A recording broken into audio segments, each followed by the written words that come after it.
হেই beautiful people, আসসালামু আলাইকুম। So আজকের ভিডিওটা হচ্ছে সোপা কোম্পানির যে স্পেশাল যে বাইকটা, স্পেশাল বাইক বলতে মার্কেটে এখনো পর্যন্ত চাহিদার টপে থাকা যে বাইকটা, সেটা নিয়ে একটু রিভিউ করবো। সো এটা নতুন করে বলার কোনো কিছু নয়। সোফা কোম্পানি হোয়াট এভার, এই যে সোফা সোফা সবসময় আছে, বাট সোফা কোম্পানির সব থেকে হাইপে থাকা বাইক হচ্ছে ভার্সন 3। এখনো 2025 সালে এসে বর্তমানে রাইট নাও সব থেকে হাইপে থাকা বাইক হচ্ছে ভার্সন 3। সো আমার যদি ভার্সন 3 আসে কেমন না, অ্যান্ড আমার যে অভিজ্ঞতা হলো এই অলমোস্ট প্রায় 6 থেকে 8 মাস বাইকটা রাইড করে, এর আগে তো যেহেতু আমার লাস্ট বাইক রাইড করছে, বাট আমার এই 6 থেকে 8 মাস রাইড করে আমার যে অভিজ্ঞতা হলো, এই সোভা কোম্পানি খারাপ দিকটা অ্যান্ড ভালো দিকটা আমি আপনাদের সাথে তুলে ধরবো, যাতে করে যারা ইন ফিউচার যারা ভার্সন 3 নিতে চাচ্ছেন, অলমোস্ট 25-এর শেষ, এখন অক্টোবর মাস, নভেম্বর ডিসেম্বর, মানে জাস্ট অনলি 2 মাস আছে। সো যারা নিতে চাচ্ছেন 25-26-এ, এখন এই সোপা কোম্পানির এই বাইকটাতে মানে ভার্সন 3 যে মেন, আমি ফার্স্টে খারাপ দিকটাতেই বলি।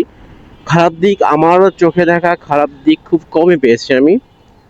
সামান্য কিছু আমি ভালো দিকের বলে শেষ করার মতো নয়, ভালো দিক অনেক আছে। সো ফার্স্টে খারাপ দিক থেকে শুরু করি। এর প্রথম খারাপ দিক হচ্ছে ইঞ্জিনটা প্রচুর পরিমাণে হিট হয়।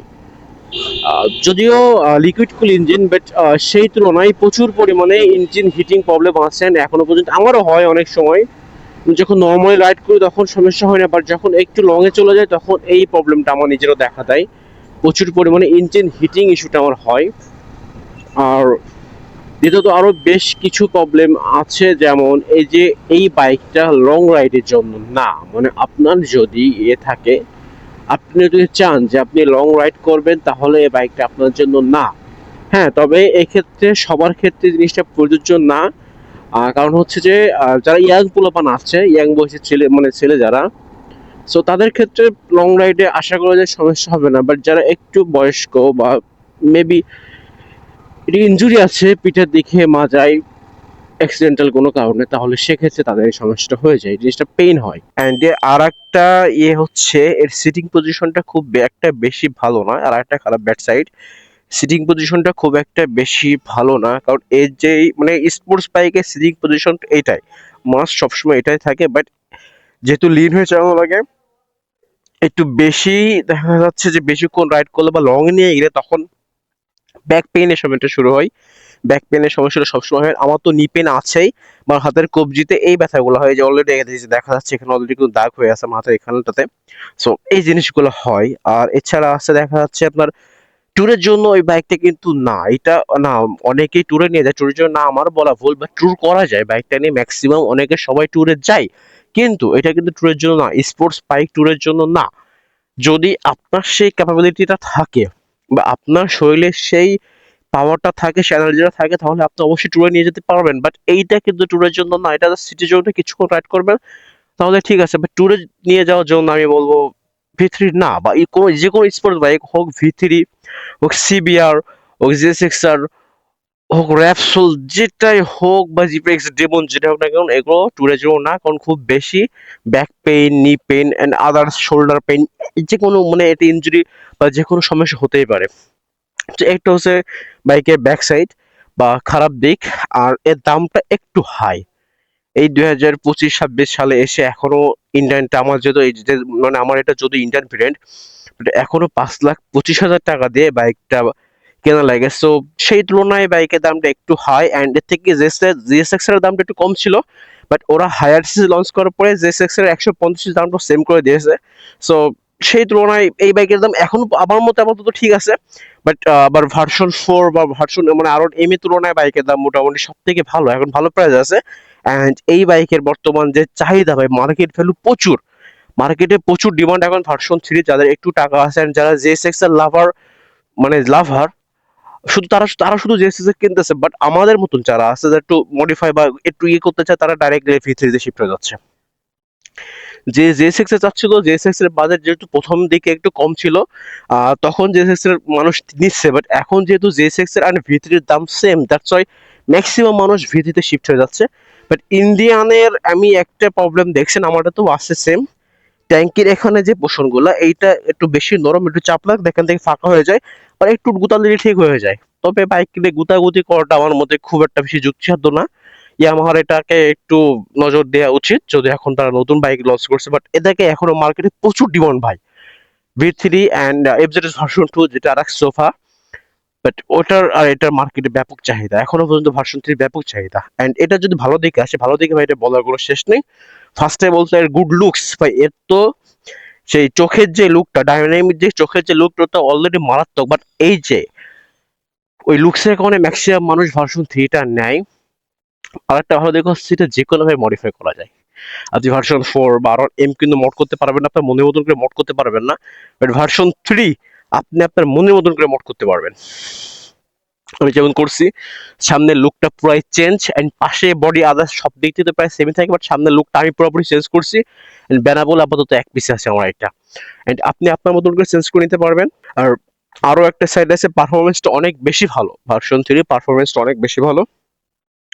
ব্রেকিংটাও জোস পুরো একদম, এর ব্রেকিংটা 100 যেহেতু ডুয়াল চ্যানেল এবিএস যেহেতু পুরো 100 একটা ব্রেকিং ফিল কনফিডেন্স পাবেন, এন্ড জোস একটা ব্রেক দিবে।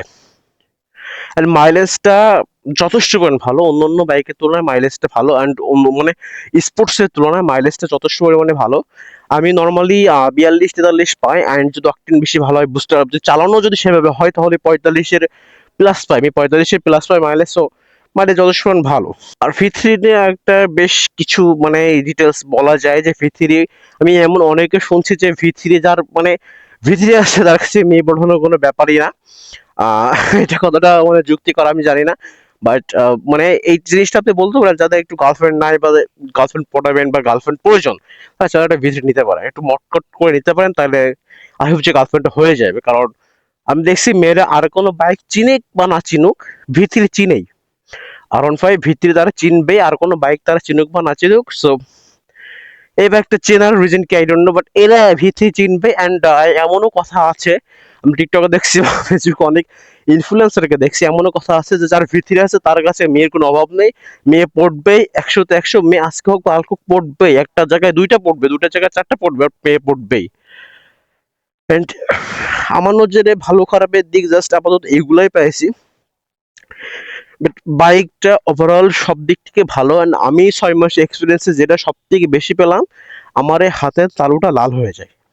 আর এছাড়া আমি তেমন কোনো কিছু পেলাম না বাইকে আহামরি, যেহেতু আমি ট্যুরে যাইনি এখনো। অ্যান্ড V3 নিয়ে মেবি আমি ট্যুরে কত সময় যাব না, কারণ আমার ট্যুরে যাওয়ার জন্য মেবি একটা জিক্সার বা জিক্সার মোটর খুব দরকার, খুব সুন নিয়ে নিব, বাট V3 নিয়ে আমি ট্যুরে যাব না। And এইটা আমাদের বয়সে যারা এখন মানে ইয়াং পোলাপান যারা আছে তাদের কাছে এটা নিয়ে সব থেকে মেইন কারণটা হচ্ছে এই লুকস, অ্যান্ড দ্বিতীয়ত কারণ হচ্ছে এটা যে কোনো ভাবে মনের মতো করে মোড দেওয়া যায়, এই হচ্ছে মেইন কারণ। আমাদের বয়সে ইয়াং পোলাপান যারা এখন ভিতরে নিতে চাচ্ছে তাদের মেইন কারণ হচ্ছে এটাই, যে কোনো ভাবে যে কোনো পজিশনে যে কোনো মানে নিজের মনের মতন করে মোড করতে পারবে, সামনে লুক পিছন আদার্স ব্যাক সাইড প্রত্যেকটা জিনিস মোড করতে পারবে। সো এইটা হচ্ছে মেইন রিজন। সো আপনারা যারা ভিতরে নিতে যাচ্ছেন তারা মানে আই হোপ যে বুঝতে পারবেন যে কাদের জন্য ভিত্রি কাদের জন্য ভিত্রি না, বাট ভিত্রি সবাই ইউজ করতে পারবে, হোক সে মুরব্বী চাচা, হোক সে পোলাপান, যে কেউ। বাট একটু নি পেন হয়ে যায়, কিন্তু আপনারা যে ট্যুরের জন্য ভিত্রি নিতে চাচ্ছেন, আমি বলবো ট্যুরের জন্য ভিত্রি নেওয়াটা ঠিক না। ট্যুরের জন্য হলে একটু কমফোর্ট মানে নেকেড স্পোর্টস বাইক টাইপের নেওয়া খুব বেশি ভালো, নেকেড টাইপের বাইক নিলে খুব বেশি ভালো হয়, ওগুলো ট্যুরের জন্য ভালো, বাট স্পোর্টস বাইক ট্যুরের জন্য না।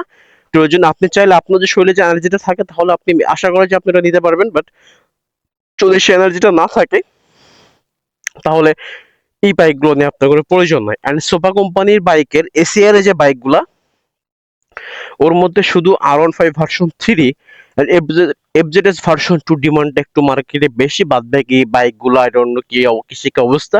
অ্যান্ড সব থেকে বেশি হাইপে মানে ট্রোলের হাইটে থাকা বাইক হচ্ছে এফজেডএস ভার্সন 3।